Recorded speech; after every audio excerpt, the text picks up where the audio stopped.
Hey, it's Rachel, and I want to teach you one tool that will actually help to decrease the sibling fighting in your home, and it will increase your children's confidence and their resilience. And it sounds like magic, but it's really not. That one tool is to teach your kids how to solve problems.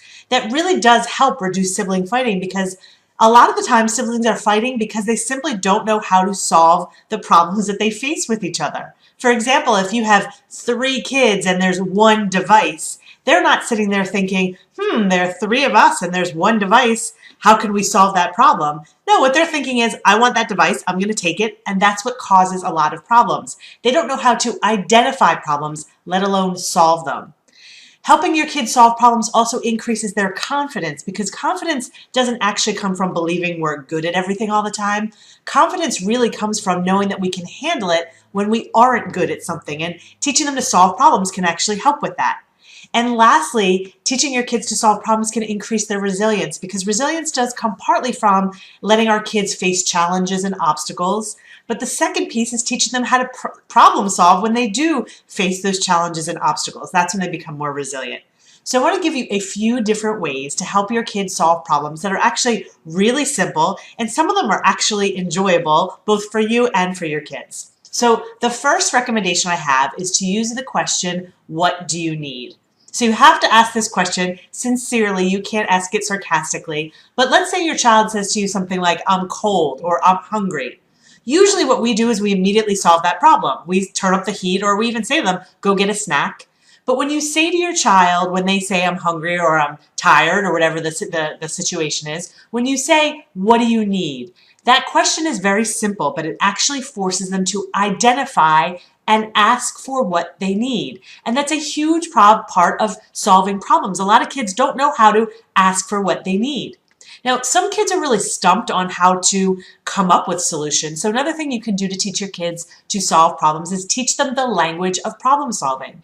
And I've taught this to my kids. I say to them, over and over, I say, solutions begin with, can I please? Or can you please? And the truth is, solutions really do start with that. For example, let's say they have to talk to a coach on a team and they don't really know what to say. The solution begins with them saying, can I please talk to you, coach? Or can you please play me more, coach? So we really need to teach them the language of problem solving.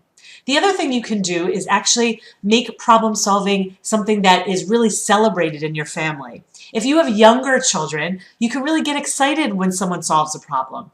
So for example, in my family, one of the things we do is if someone solves a problem, we actually use our initials and the letters PS for problem solver. So if I solve a problem, my kids will look at me and say, hey, RBPS, and we all sort of think it's cool. Now, if you have older kids, you can't do that anymore. They don't think that's cool. But what you do with older kids is when they solve a problem, you can just go up to them very casually. You don't want to go up to them with these big emotions, but very casually just say something like, you know what? That was actually a really cool solution, and I wouldn't have thought of that. And then zip it and walk away. That will have a lot of impact, and they'll really feel like the fact that they solved a problem felt really good. The last suggestion I have is to actually practice problem solving. So if you have younger kids, again, what you can do is actually bring some problems to the dinner table. You can make them up, or they can be real problems, and have it be like a family event where you all try to come up with a cool solution to the problem. You're not necessarily competing. Maybe all of you are trying to come up with a cool solution.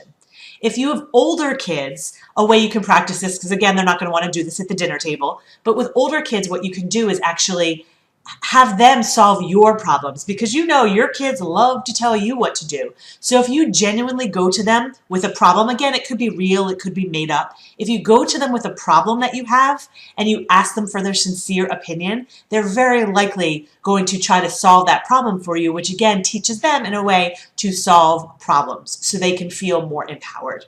So this is a great technique. If you have any questions about it, though, feel free to reach out to me at rachel@bailey.com. And of course, if you have any need for solutions for raising more responsible, resilient kids, or ways to cut down on your stress as a parent so that you can actually implement the parenting tools you have, feel free to check out my Parenting Academy at rachelbaileyparentingacademy.com. I'll see you next time.